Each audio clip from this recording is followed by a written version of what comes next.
Whoa, differences? No Country for Old Men is a 2007 film produced and directed by Joel and Ethan Coen brothers. It's often described as a neo-western or a western thriller, and it surely is, but to me it's also at least horror adjacent. Yes, Anton Chigurh is the non-supernatural Jason, a biological Terminator, but for me the horror elements really come from the environment itself. Oh, Texas. Looks hot.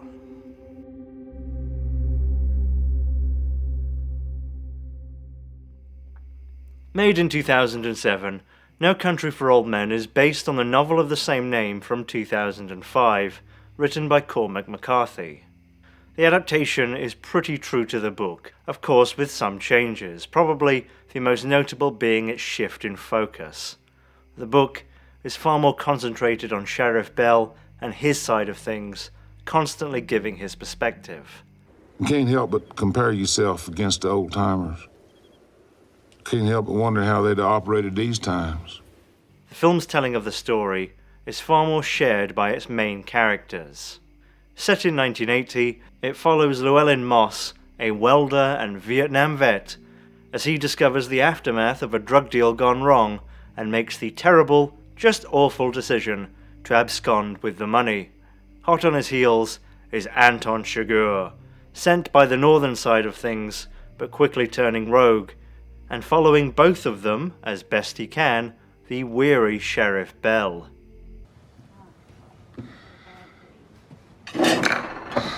Despite its simple story, and despite long stretches with little dialogue, it's full of details that are subtly communicated, and hints about the motives of characters, and even workings of the organizations that they work for, rarely spelling things out definitively.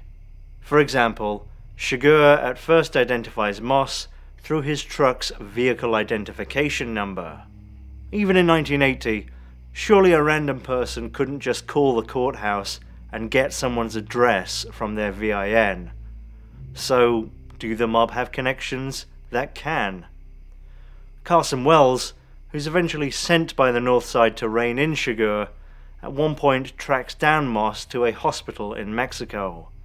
Presumably, perhaps with help from the southern end of things, whatever cartel it is, someone at the hospital has let someone know Moss is there. The floor in the office building occupied by Wells and Chigurh's line manager, or more clearly in the book, the middleman in the deal gone wrong, is a secret floor. There appears to be one floor less from the outside than there actually is.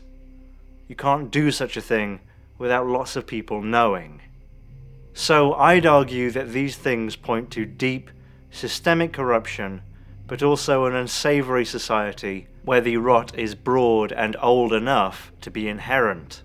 Stephen Root's manager is businesslike. His accountant is a professional, not a gangster. The cops aren't exactly surprised by the aftermath of the deal. There's no, oh my god, but rather, oh, it's a drug deal gone wrong. Whoa, differences. So this was earlier, getting set to trade, then whoa, differences. Wells was a colonel in Vietnam. Now he's an errand boy for drug dealers.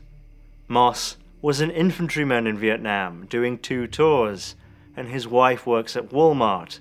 And even though he's poor, he's not destitute, and he still risks it all for $2 million. The mistake he really makes is his compassion.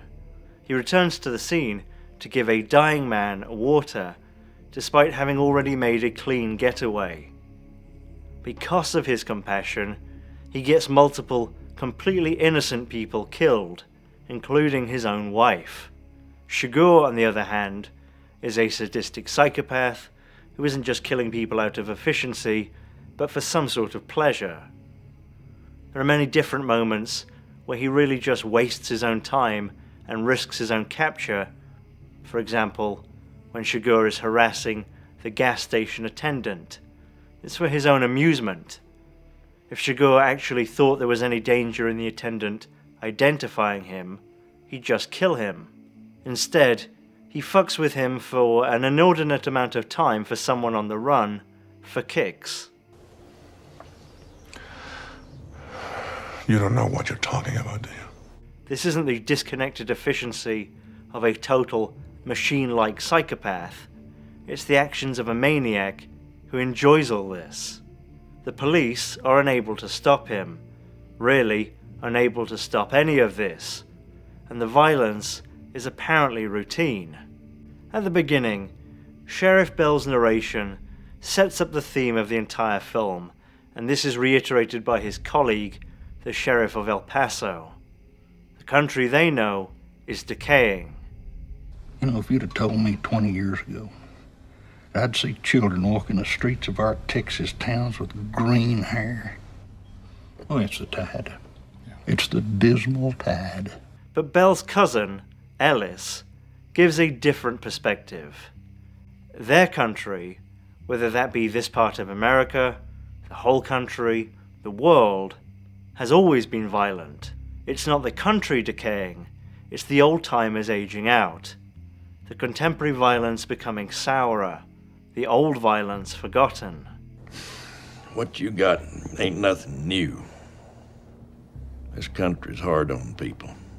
In this world, the least compassionate person wins, and Sheriff Bell survives purely through never really being much of a threat to Chigurh and never seeing him. And I suspect, too, Chigurh's whims. There's a lot that makes No Country for Old Men such a great film. It has an incredible cast, its script does the book justice. I'm a fan of Cormac McCarthy, and this is one of the few times I feel like the film adaptation might be better than the book.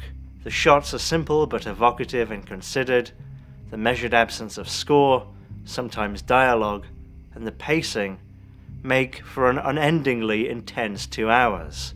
But it's the suggested rot that I perceive that makes it so much more interesting than just a well-done crime thriller. I don't think the Coens, or McCarthy for that matter, necessarily are trying to convey a deep or super complex meaning, but more a "it is what it is" sort of comment, in a way that ends up being much more impactful than something that goes out of its way to be dramatically gritty. Say something like Requiem for a Dream. Its matter-of-fact handling and portrayal of violence as quick, brutal, and ultimately unremarkable make for something far grittier than blood spatters and screaming. And there we go. I think The Big Lebowski is probably my favourite Coen Brothers film, but I think No Country for Old Men might be their most mature. I really like it. So, thanks for watching. You can support me on Patreon, where you can get these videos about a week early. Follow me on Twitter, and all the rest. See you next time. Bye.